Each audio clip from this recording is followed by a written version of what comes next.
এবারে জানাবো এক নজরে দৈনিক পত্রিকার শিরোনাম।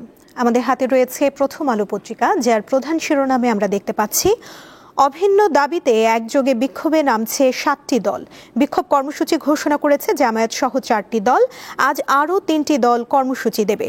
কর্মসূচিগুলো হচ্ছে ১৮ সেপ্টেম্বর ঢাকায় বিক্ষোভ, ১৯ সেপ্টেম্বর বিভাগীয় শহরে বিক্ষোভ, ২৬ সেপ্টেম্বর জেলা উপজেলায় বিক্ষোভ। সালাউদ্দিনের প্রতিক্রিয়া, আলোচনা অব্যাহত থাকা অবস্থায় কর্মসূচি দেয়া স্ববিরোধিতা। ওয়ালটন এখন দেশের সীমানা পেরিয়ে পৌঁছে গিয়েছে ৫০টিরও বেশি দেশে। ওয়ালটন, ঘরে ঘরে বিশ্বজুড়ে। এদিকে আরো দেখতে পাচ্ছি আসন পুনর্বিন্যাসের প্রতিবাদ, ভাঙ্গায় থানা ও উপজেলা পরিষদে হামলা, পুলিশের গাড়ি ভাঙচুর।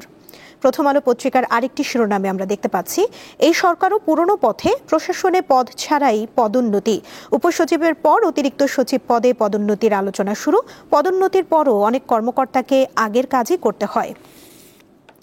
যুগান্তর পত্রিকার প্রধান শিরোনামে রয়েছে ভাঙ্গায় আসন পুনর্বিন্যাসের প্রতিবাদ, উপজেলা ও থানায় হামলা ভাঙচুর। এদিকে সারা দেশে এডিস মশার ভয়াবহ বিস্তার, ঘরে ঘরে ডেঙ্গু চিকুনগুনিয়া, আতঙ্কিত সাধারণ মানুষ। ভুল চিকিৎসায় বাড়ছে দুর্ভোগ, পাল্লা দিয়ে বাড়ছে চিকিৎসা ব্যয়, আক্রান্তরা দিশেহারা। এদিকে পরিস্থিতি পর্যবেক্ষণ করছে বিএনপি, রাজপথে জামায়াত সহ ৩ ইসলামী দলের অভিন্ন কর্মসূচি।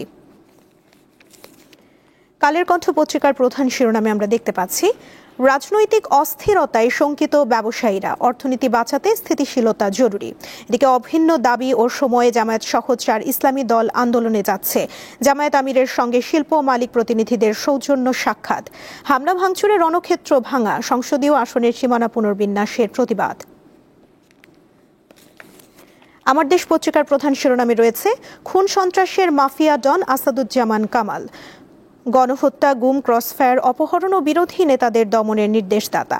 এদিকে শিগগির প্রজ্ঞাপন জারি, ব্যাংক গ্যারান্টিতে কাঁচামাল আমদানির সুযোগ পাচ্ছেন রপ্তানিকারকরা।